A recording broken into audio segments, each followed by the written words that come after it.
ভালো লাগছিল, কিন্তু বেশি সময় দেওয়া আমাদের সম্ভব হলো না, কারণ পরবর্তী যারা আমাদের আমন্ত্রিত ওলামায়ে কেরামগণ এসে গেছেন। তো এখন আপনাদের সম্মুখে ওয়াজ নসিহত যিনি করবেন, তাঁর বক্তৃতা আমরা ক্যাসেটের মাধ্যমে বিভিন্ন জায়গায় শুনেছি। সুতরাং আজকে আমরা সৌভাগ্যবান, তাঁকে সচক্ষে দেখব এবং তাঁর মুখেই সেই ওয়াজ আমরা শুনব। তিনি হচ্ছেন জনাব হাফেজ মাওলানা মোহাম্মদ বাহারুল ইসলাম সাহেব, গোলাবাড়ি গোয়াখালী মসজিদের ইমাম। তো আলহামদুলিল্লাহ, ونعوذ بالله من شرور أنفسنا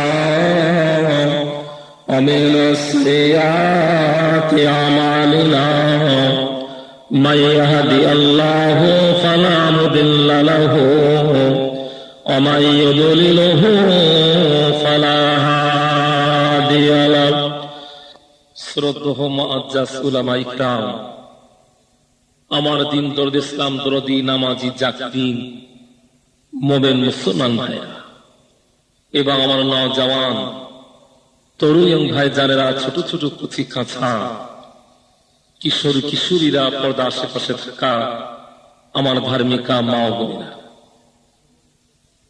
জোহরের পর থেকে নিয়ে এই পবিত্র জলসা আয়োজন চলেছে এত সময় ধরে। তামাম ওলামা হযরতের কাছে নসিহত শ্রবণ করেছে। আমি গুনাহগার আপনাদের কাছে এসেছি, আমি আপনাদের কাছে নতুন, আপনারা আমার কাছে নতুন। আমি নতুন এসেছি বলে নতুন কথা কিছু বলবো নি, সবই জানা কথা, সবই পুরনো কথা। বিগত দিনে শুনেছেন, আজও শুনতে এসেছেন, হায়াতে বেঁচে থাকলে আরো শোনা হবে। এই বেগঙ্গা এলাকার মানুষের আল্লাহর ইচ্ছে জলসা কম শোনেন না। আপনার এলাকায় যথেষ্ট জলসা হয়ে যাচ্ছে। এ পাড়ায় মসজিদ ও মসজিদে, মাদ্রাসা, স্কুল, ঘরে ঘরে, গ্রামগঞ্জে, বাজারে বাজারে রোজই হয়ে যাচ্ছে। জলসা শোনার অভাব নাই, শ্রোতার অভাব নাই, বক্তার অভাব নাই। আমার আপনার জীবনে আমলের অভাব। আমরা যদি জলসা, সেটা হচ্ছে সাধারণ মানুষের জন্য মাদ্রাসা, সময় ছেলে স্কুল কলেজে মাদ্রাসায় পৌঁছাতে পারে নাই, এই জলসাতে বসে বসে শরিয়াতের আর কাহাকামের কথা যদি শ্রবণ করে ঘরে পৌঁছাতে পারে, আল্লাহ পাক আমাকে আপনাকে জীবনটা নূর আলা নূর করে দিয়ে দেবে। জোরে বলুন সুবহানাল্লাহ। এই পবিত্র দিন, পবিত্র মাস, এই পবিত্র চাঁদে, এই পবিত্র জলসা, যে যার মাজারকে, যাকে আজকে বঞ্চিত করে দেওয়ার জন্য, যাকে বিলীন করে দেওয়ার জন্য, ধ্বংস করে দেওয়ার জন্য মুসলমানের আজকে সেই দুশ্মন, মুসলমানের শত্রু, সেই বিশ্বঘাতক ইসলামের দুশ্মন, তিনি বলতে চেয়েছে আমেরিকার জমিন থেকে যেদিন মানুষ এক বাক্যে, রেডিওর দিকে, টিভির দিকে, পেপারের কাগজের দিকে সকল এক বাক্যে তাকিয়েছিল চতুর্পাখির ন্যায়। কেন? সেই হিসেবে মানুষ এক সময় আমেরিকার সাথে, সেই হিসাবে আজকে ইরাকের যুদ্ধ হয়েছিল, মানুষ সেদিন পাগলের মতন তাকিয়েছিল। শুধু তাই নয়, মানুষ আসলে পাগলের মতন সেই হিসাবে, সেই ইরাকের জমিনে সেই হিসাবে আজকে গজব, আফগানের জমিনে গজব, আজকে বস্তার জমিনে যে আজকে প্লাবন শুরু করে দিয়েছিল, মানুষ এক বাক্যে সকলে তাকিয়েছিল রেডিও, পেপার, কাগজের দিকে। সেদিন কোন মানুষ এক বাক্যে, তামাম মুসলমান জেনে রেখে যে সময় বিশ্বঘাত ওই বেটা কুত্তার জাত আমেরিকার জমিনকে বলতে চেয়েছিল, মুসলমানের যদি নাকটাকে বাঁকাই দিতে হয়, মুসলমানের কলিজায় তীরের আঘাত করতে হয়, তাহলে সর্বপ্রথমে বসরার জমিনে রাবিয়া বসির মাজারটা ধূলিসাৎ করে দিতে হবে। হে মুসলমান, কোন রাবিয়া তিনি ছিলেন? আমাদের ঘরে মোমেনা খালেদা, ফাতেমা, হালিমা, আমাদের মতন রাবিয়া তিনি রাবিয়া ছিলেন না। বসরার জমিনে যারা মাজার হযরতে রাবিয়া বসরি রাহমাতুল্লাহ আলাইহি মাজার শরীফটাকে ধুলিসাৎ করে দিতে বলল। ওই সময় সকলে জানে আমেরিকার জমিন থেকে ওই কমবক্ত বিশ্বঘাতক বলতে চেয়েছিল নাস্তারা যাতে সর্বপ্রথমে বসরার জমিনে গিয়ে রাবিয়ার বসির মাজারটা ধুলিসাৎ করে দিতে হবে। আমি কমবক্ত নালায় আমি ফ্যাসের সম্মুখে বসে দেখব, ইতিহাসের পাতায় নামটা লিখে দিয়ে দেব। তার জন্য উপঢৌকন দেওয়ার জন্য আমেরিকার জমিন আমি অপেক্ষা করছি।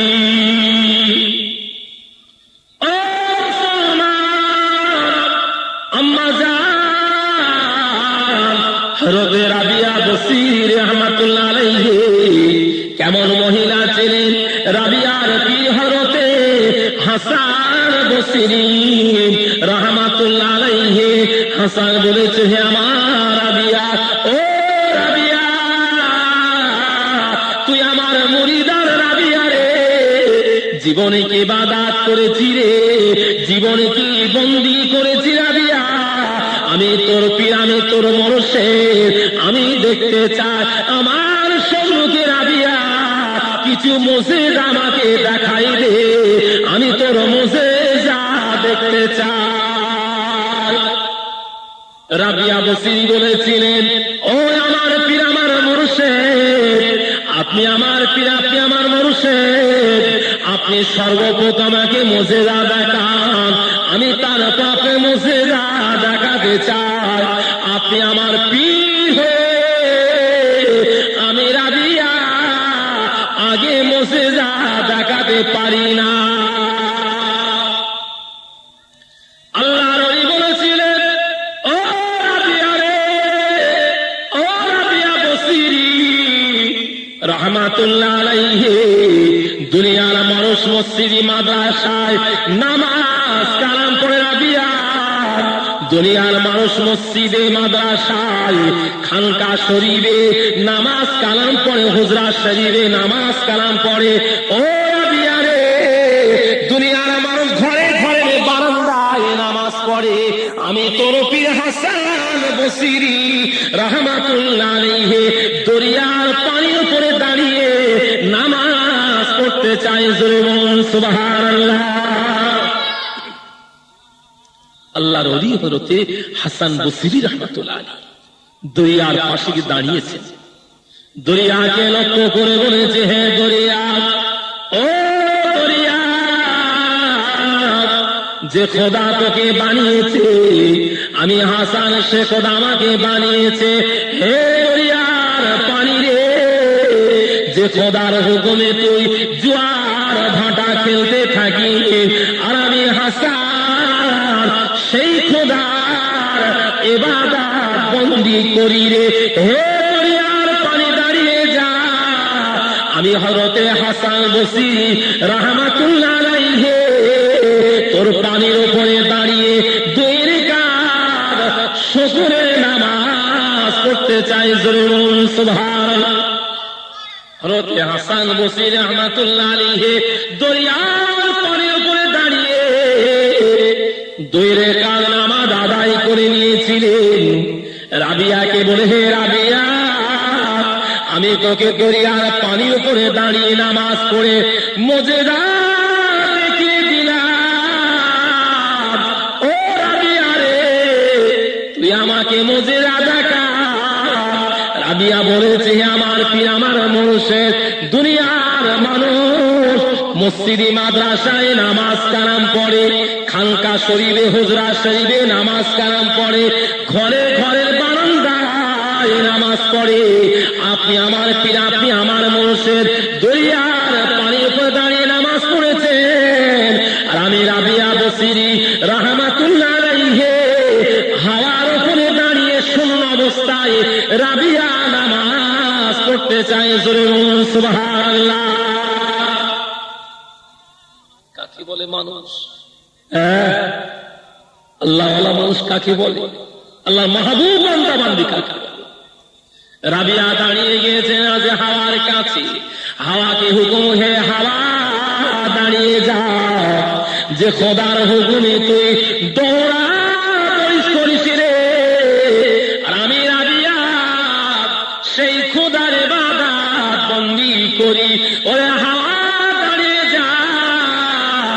আমি রাবিয়া তোর উপরে দাঁড়িয়ে 2 রাকাত শোন অবস্থায় শুকরের নামাজ পড়তে চাই। জোরে বলুন সুবহানাল্লাহ।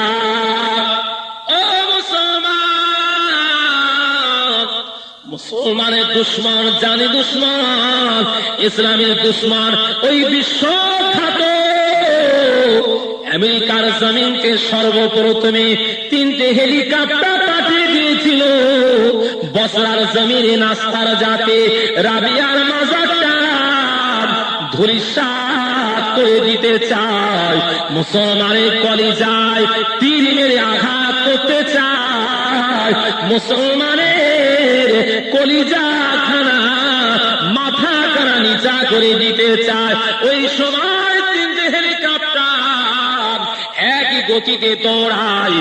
ও চাইছে আমি আগে ছুটে গিয়ে রাবিয়ার মাজার স্কারটা মারবো, ও চাইছে রাবিয়ার মাজারে আমি অ্যাটম বোমটা মারবো, আমাকে উপঢৌকন দেওয়া হবে, ইতিহাসে পাতায় নাম লিখে দেওয়া হবে।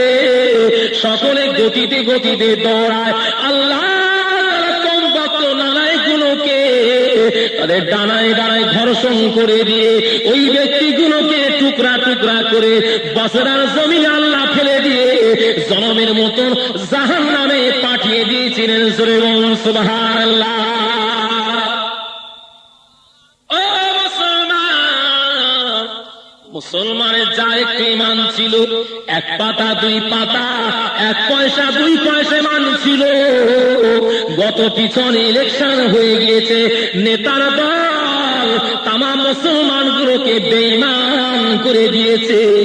কেননা নেতা এসে রাতের অন্ধকারে বলে করিম বক্স তোর পাশের বাড়িতে আমি ইলেকশনে দাঁড়িয়েছে রে, তোর ছেলের মাথা হাত দিয়ে আল্লাহর কসম করে বল ভোটটা আমাকে দিবি কিনা।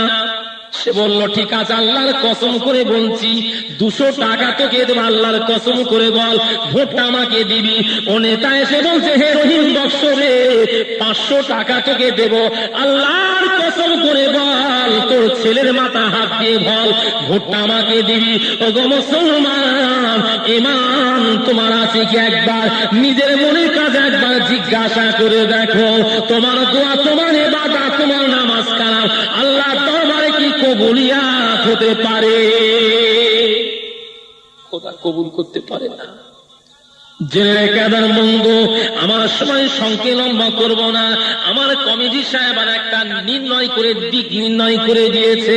তিনি বলেছেন অলি সম্পর্কে কথা কেনটা হচ্ছে, অলির চাঁদের মাস গৌসুল আজম রহমাতুল্লাহ আলাইহি এই পবিত্র মাসে পবিত্র দিনে আল্লাহ দুনিয়ার যে কত নবী কত পয়গম্বর পাঠিয়ে দিয়েছে।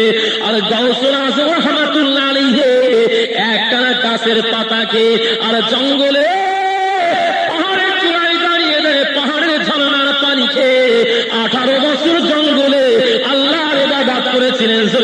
সুবহানাল্লাহ। ও মুসলমান, তাই বলতে চাই বাবা মুসলমান, আল্লাহ নবী বিশ্ব নবীকে ওমর সাল্লাল্লাহু রাহমাতাল লিল আলামিন করে পাঠিয়ে দিয়েছে। শুধু মুসলমানের নবী করে পাঠিয়ে দেয় বিশ্ব নবীকে। আল্লাহ নবীকে মুসলমানের নবী, হিন্দু ইহুদি নাসারা খ্রিস্টান বৌদ্ধ তামাম মানুষের নবী করে, পাহাড় পর্বত গাছপালা তরুলতার নবী করে আল্লাহ পাক ওমর সাল্লাল্লাহু ইল্লা রাহমাতাল লিল আলামিন করে জগৎবাসীর জন্য নিয়ামত স্বরূপ পাঠিয়ে দিয়েছিলেন। জোরে বলুন সুবহানাল্লাহ। বাপ আব্দুল মুত্তালিব তিনি বর্ণনা করেন, আমি যে সময় বায়তুল্লাহ কাবা শরীফের দেওয়ালের পাশে বসেছিলাম, ওই সময় আমি রাতের অন্ধকারে জানাই দিলাম, আমার বৌমার কাছে বলে দিলাম, হে ইমাম আবু লাহাবের বাদী সুয়াইবিয়াকে বললাম আমিনার পাশে থাকবি রে, জানি না আমিনার প্রসবের বেদনা কখন শুরু হবে, আমি আব্দুল মুত্তালিব হয়তো সংবাদ পাবো না, আমি পুরুষ কাছে পৌঁছাইতে পারবো না, আমাকে সংবাদ দিবি, আমি একটা দায় মেয়ে ছেলে ধাত্রী মেয়ে ছেলে সংগ্রহ করব। বাপ আব্দুল মুত্তালিব খানায় কাবা শরীফের পাশে বসে আছেন। ওই সময় রাতের অন্ধকারে বাপ আব্দুল মুত্তালিব রাতের বেলা তাকায় স্বপ্ন দেখছে, আল্লাহ তাআলা জানায় ও আমার মালায়েকা ফেরেশতারা আমার জান্নাতের দরজাগুলো খুলে দিয়ে দাও, জাহান্নামের দরজা দরজাগুলো বন্ধ করে দিয়ে দাও, আমার আরশ আজিমকে সুন্দর করে সজ্জাশায়িত করো। আমি দুনিয়ার জমিনে আমার বিশ্ব নবীকে আমি আল্লাহ পাঠিয়ে দিয়ে দেবো। সুবহানাল্লাহ। তামাম মালায়েকা ফেরেশতারা আসমানের উপরে ফিস্টি নিয়ে, ঝান্ডা নিয়ে বিশ্ব নবী দুনিয়ার জমিনে জন্মগ্রহণ করবে। আল্লাহ নবীর উপরে তামাম মালায়েকা ফেরেশতারা তারা আল্লাহ নবীর তারা সালাম তহফা পাঠ করে স্লোগান দিতে থাকে, আব্দুল্লাহ বেটা মুহাম্মাদুর রাসূলুল্লাহ সাল্লাল্লাহু আলাইহি ওয়াসাল্লাম। ওই সময় বাপ আব্দুল মুত্তালিব এই স্বপ্নখানা দেখে ছুটে ছুটে ছুটে ছুটে হযরতে বিশ্ব নবী আর নিজের রুমের মধ্যে দরজার পাশে দাঁড়িয়ে জিন জিন না দিয়ে বলেছিল, ও ও সুয়াইবিয়ারে, আমার বেটা আব্দুল্লাহর বেটা মুহাম্মদকে আমার কোলে একবার তুলে দিয়ে দে। ও ইমাম রে, আমার বেটা আব্দুল্লাহকে মদিনার জমিনে জনমের মতন হারিয়ে ফেলেছি। এই বুড়ো বয়সে শেষ মুহূর্তে পর্যন্ত আমার বেটা আব্দুল্লাহকে আমি দেখতে পাই না রে। ওরে ইমাম সুয়াইবিয়া, আমার সেই মৃত বেটা আব্দুল্লাহর ঘরে একটা পুত্র সন্তান হয়েছে, নবী মুহাম্মদ রাসূলুল্লাহ। আমার বেটা আমার ভাই মুহাম্মদকে আমার কোলে একবার তুলে দিয়ে দে। জনমের মতো বিশ্ব নবীকে কোলে করে নিয়ে আমার বেটা আব্দুল্লাহ বেটা বেদনাখানা জনমের মতো নিবারণ হয়ে যাবে। সুবহানাল্লাহ। উম্মে আইমান দরজা খুলে বলেছিল, ও বাবা আব্দুল মুত্তালিব, আপনার কি ব্রেন খারাপ হয়ে গিয়েছে? আপনি কেমন করে জানেন না তখন বাচ্চা প্রসাব করিনি, আমেনা যে বেটা ছেলে আজ তার ছেলে হবে কি মেয়ে হবে? আপনি কেমন করে সে বলছেন যে আমেনার বেটা মুহাম্মদ আমার কোলে তুলে দিয়ে দে রে। ও আব্দুল মুত্তালিব, আপনি কেমন করে জানলেন যে? কেন আপনার যে আজকের আব্দুল্লাহ যে পুত্র সন্তান হবে, মেয়ে ছেলে হতে পারে, বেটা ছেলে হতে পারে, শুধু তাই নয়, ও আব্দুল মুত্তালিব, যে আমেনার বেটা তার জন্মগ্রহণ করার পরে তার নাম যে মুহাম্মদ রাখা হবে, এ নাম কোথায় পেলে, কোথাতে শুনলে? ওই সময় বলেছিল, ও ইমাম রে, আমি আসমান থেকে আল্লাহর ফেরেশতারা আমার বিশ্ব নবীর নামটা লক্ষ্যে ফিস্টি নিয়ে তারা স্লোগান দিতে থাকে। আমি এই স্বপ্ন দেখে আমার আব্দুল্লাহর দরবারে ছুটে এসেছি। সুবহানাল্লাহ। নবীর উম্মত আমি, আপনি ওগো জগৎবাসী, আমি সেদিকে যাচ্ছি না, আমি অন্য পথে চলবো। ভাই সাহেব এসে গিয়েছেন। হে জগৎবাসী, পৃথিবীর মানুষেরা, আমি লম্বা চা করবো নি। বিশ্ব নবী যখন দুনিয়া আসলেন, হালিমার ঘরে লালিত পালিত হলেন, যখন মায়ের সাথে দিন মদিনা শরীফে চললেন, মদিনা জমিনে গিয়ে যখন বাপ হারা হয়ে গেলে, বাপের মাজার জিয়ারত করে নানির বাড়িতে ঘোরার পরে দুনিয়া জমিন থেকে মাম্মা জানকে হারিয়ে ফেললেন। জনমের মতো বিশ্ব নবী তিন কাঙাল হয়ে গেল। ওই সময় উম্মে আইমান বিশ্ব নবীকে কোলে করে নিয়ে মদিনা থেকে মক্কার জমিনে ফিরে আসে। বাপ আব্দুল মুত্তালিব মক্কার পাহাড় উঁচা জায়গায় তাকিয়ে আছে। আমার বউ আমেনা আমার ভাই মুহাম্মদকে নিয়ে মক্কা থেকে মদিনা শরীফে চলে গিয়েছে। ওই সময় বাপ আব্দুল মুত্তালিব তাকিয়ে দেখে তামাম উটগুলো দেখা যায়, তামাম মহিলাদেরকে দেখা যায়, আমার বউ আমেনাকে আমি তো দেখতে পাই না। আমার ভাই মুহাম্মদ উম্মে আইমানের মেয়ের কোলে আছেন। ওই সময় বিশ্বনবী কেঁদে কেঁদে কেঁদে কেঁদে আম্মা জানের চোখগুলো ফুলে গিয়েছে। উম্মে আইমান চোখের পিঠ থেকে নেমে গিয়েছে। বাপ আব্দুল মুত্তালিব ওই সময় নিকটে ছুটে এসেছে। উম্মে আইমানের চোখের পানি পা দেখে আল্লাহর নবী ছুটে গিয়ে বাপ আব্দুল মুত্তালিবের গলা খানা জড়িয়ে ধরে বলেছিলেন, ও দাদা জান, ও আমার দাদা জান, ও দাদা জান, আমার আম্মা জান জনমের মতন ফেলে রেখে চলে গিয়েছে। ও দাদা যান, আমি মোহাম্মদ, আমার দুনিয়ায় বাপ নাই, মা দুনিয়ায় আমার নাই। ও দাদা যান, আল্লাহর নবী এই সময় বাপ আব্দুল মুতালিবের গলা জড়িয়ে চিৎকার করে কাঁদে। ওই সময় আবু তালেবের বিবি ফাতেমা বিশ্ব নবীর কান্নার আওয়াজ পেয়ে ছুটে এসেছে। ফাতেমা সে বলেছিল, ও আমাদের ভাতিজা মোহাম্মদ, বাবা কেঁদো না, কেঁদো না, আমি তোমার দুনিয়ার জমিনে তোমার দাদি আম্মা জান বেঁচে আছি, আমি তোমার চাচি আম্মা জান বেঁচে আছি, আমি তোমাকে লালিত পালিত করবো। সুবহানাল্লাহ।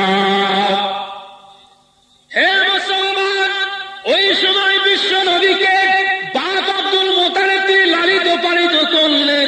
তিনি যখন মরণের বিছানায় শয্যাশায়িত হয়ে গেছে, মরণের বিছানায় সে তামাম ছেলেদেরকে ডাকছে, বাবা, ও আমার ছেলেরা, ও আমার ছেলেরা, বাবা সকলে আমার কাছে আয়, বাবা তোর ভাতিজা মোহাম্মদ এর দুনিয়ায় মা নাই, বাপ নাই, আমি হায়াতে বেঁচেছিলাম বাবা, আমিও চলে যাচ্ছি বাবা, এই তিন ছেলেটা কে তাকে লালিত পালিত করবি বাবা, কে কে নিবি বল একবার। ওই সময় আবু তালেব বলেছিল, ও আব্বা জান, আমি আবু তালেব আমার ভাতিজা মোহাম্মদকে আমি তাকে লালিত পালিত করবো। সুবহানাল্লাহ। হাদিস পাকে এসেছে, আবু তালেব ইসলাম কবুল না করতে পারে, কালমা গ্রহণ না করতে পারে, যতদিন হায়াতে বেঁচে ছিল বিশ্ব নবীর জন্য আবু তালেব ঢাল হিসাবে ব্যবহার করেছিলেন। সুবহানাল্লাহ। ও মুসলমান, শুনলে অবাক হয়ে যাবেন, কোন নবীর উম্মত আমি বাপি হয়েছি, কোন নেতার নেতৃত্বকে আমার ছেড়ে দিয়েছি। মুসলমান, দুনিয়াবির জুতো চাটার নেতার নেতৃত্বকে বজায় রাখতে গিয়ে এই মুসলমান একজন তওবাওয়ালা মুসলমানকে রায় করে গুলির হত্যা করতে মুসলমান দ্বিধা করে না। বিশ্ব নেতার নেতৃত্বকে ছেড়ে দিয়ে দুনিয়াবির নেতার নেতৃত্ব বজায় রাখতে গিয়ে একজন মুসলমান আর একজন মুসলমান অ্যাটম বোম দিয়ে ওই মুসলমানকে হত্যা করতে মুসলমান দ্বিধা করে না। হে মুসলমান, কিয়ামতের মহাময়দানে আল্লাহ দরবার কি বলে কৈফিয়ত দেবে বাবা? বিশ্ব নবীকে যখন 9 বছর বয়স হয়েছে, আবু তালেব বলেছিল, ও ভাতিজা মোহাম্মদ, আমার বন্ধুর বাড়িতে বেড়াতে যেতে বাবা, আমার সাথে যাবে কি বলো বাবা? আল্লাহ নবী বলেছিলেন, ও চাচা যান, আপনি আমাকে নিয়ে যান, নিশ্চয় আপনার সাথে যেতে চাই। আবু তালেব উটের পিঠে উঠেছেন, বিশ্ব নবী কোটের পিছনে বসায় নিয়েছে। মক্কার জমিন দিয়ে আবু তালেবকে হাঁকায় হাঁকায় নিজের আত্মীয় স্বজনের বন্ধুর বাড়ি যেতে। যারা হাজী সাহেব আছেন নিশ্চয়ই জানবেন, মক্কা শরীফের সময় সময় লোহ হাওয়া, গরম হাওয়া বইতে থাকে, কেননা মক্কার লোকেরা ওই সময় নিজের মুখটাকে বালুকার ভিতরে লাগাই দেয়, কেননা আমার পিঠে যিনি সাওয়ারি আরোহণকারী বসে আছেন তিনি যেন বুঝতে পারে সম্মুখে গরম হাওয়া, লোহ হাওয়া, সে তাড়াতাড়ি গায়ে যেন চামড়া পোশাক পরিধান করে নেয়। আবু তালেব মনে করল নিশ্চয়ই সম্মুখে গরম হাওয়া, লোহ হাওয়া আসছে, ওই সময় তাড়াতাড়ি চামড়ার পোশাকটা উটের পিঠ থেকে নেমে আবু তালেব গায়ে পরিধান করে নিয়েছে। উটের পিঠে আবার উঠে বসেছে। আবু তালেব উটের লেগাম ধরে টানছে, বারবার টানতে টানে প্রাসাদ হয়ে গেছে। আবু তালেব কোনো মতে উটকে বালুকার ভিতর থেকে মুখটাকে বার করতে পারল না। জোরে বলুন সুবহানাল্লাহ। ওই সময় আবু তালেব উটের পিঠ থেকে চাবুকখানা নিয়ে নিজের উটকে এত মারতে থাকে, মারতে থাকে, ওটার সহ্য করতে পারে না। ওই সময় বিশ্ব নবী উটের কষ্টখানা দেখে বলেছিলেন, ও চাচা যান, আমার চাচা যান, আমি মুহাম্মদ একটা কথা বলতে চাই চাচা, আমার কথাটা রাখবেন কি বলুন, আমার কথাটা নেবেন কি বলুন চাচা। আবু তালেব বলেছে, হে ভাতিজা, ও ভাতিজা মুহাম্মদ, কি কথা বলবি বাবা, কি কথা বলবি রে? আল্লাহ নবী বলেছিলেন, ও চাচা যান, ও চাচা আবু তালেব, আপনি একটু জায়গা পরিবর্তন করবেন, আপনার জায়গা আমার বসার ইজাজত দেন, আমার জায়গা আপনি চলে আসুন, আমি উঠে লাগামখানা ধরে দেখি ওট পথ চলে কিনা, জোরে বলুন সুবহানাল্লাহ। আবু তালেব বলেছিল, হে ভাতিজা মুহাম্মদ, ঠিক আছে বাবা, তোর কথা মেনে নিলাম, আমার জায়গা তুই ফিরে আয়, তোর জায়গা আমাকে ছেড়ে দিয়ে দে বাবা। আল্লাহ নবী, বিশ্ব নবী সাইয়্যিদুনা জনাবে মুহাম্মদুর রাসূলুল্লাহ সাল্লাল্লাহু আলাইহি ওয়াসাল্লাম ওই সময় উটের সম্মুখে বসেছে। উটের সম্মুখে বসার সাথে সাথে ওটা তো আজকের লাগামখানা ধরেছে, ওই সময় আনন্দই বাগ বাগ হয়ে এত গতিতে আনন্দ মক্কার জমিন দে দৌড়াতে শুরু করে দিয়েছে, জোরে বলুন সুবহানাল্লাহ। কিছু রাস্তা যাওয়ার পরে আবু তালেব বলেছে, ভাতিজা, ও ভাতিজা মুহাম্মদ, আমারও তো ভালোই যেচ্ছে বাবা, ও ভাতিজা মুহাম্মদ, আমারও তো ভালোই চলছে বাবা, ও ভাতিজা মুহাম্মদ, আমি মক্কার নেতা, আমাকে কেনা জানে, কেনা চেনে, আমার তোর পিছনে বসায় রেখে আমার সম্মানে হানি হয়, সম্মান আঘাত হয়। ও ভাতিজা মুহাম্মদ, তুই সে আমেনার বেটা মুহাম্মদ, ও বেটা মুহাম্মাদের, তোর মামের একটা পাগলি মেয়ে ছেলে, যে আমেনার মাথায় তেল জিততো না, ছেঁড়া ফোটা তালি মারা শাড়ি পরে বেড়াতো মুহাম্মদ, তোকে কেমন করে নেতা নবী বলে মেনে নিতে পারি মুহাম্মদ? হে মুহাম্মদ রে, এবার তোর জায়গা তুই ফিরে আয়, আমার জায়গা তুই ছেড়ে দে। লাকাদ কানা লাকুম ফি রাসূলিল্লাহি উসওয়াতুন হাসানা, আমার নবী পাকের চরিত্র সাথে পৃথিবীর মানুষের চরিত্র কোনদিন এক হতে পারে না, জোরে বলুন সুবহানাল্লাহ। ওই সময় বিশ্ব নবীর উটের পিছনে বসে গিয়ে আবু তালেব উটের সম্মুখে বসেছে। একবার দুই পা চলতে না চলতে উট আবার নিজের মুখটা বালুকার ভিতরে লাগাই দিয়েছে। আবু তালেব আর সহ্য করতে পারল না। ওই সময় উটের পিঠ থেকে নেমে চাবুক দিয়ে তোমার মারতে থাকে।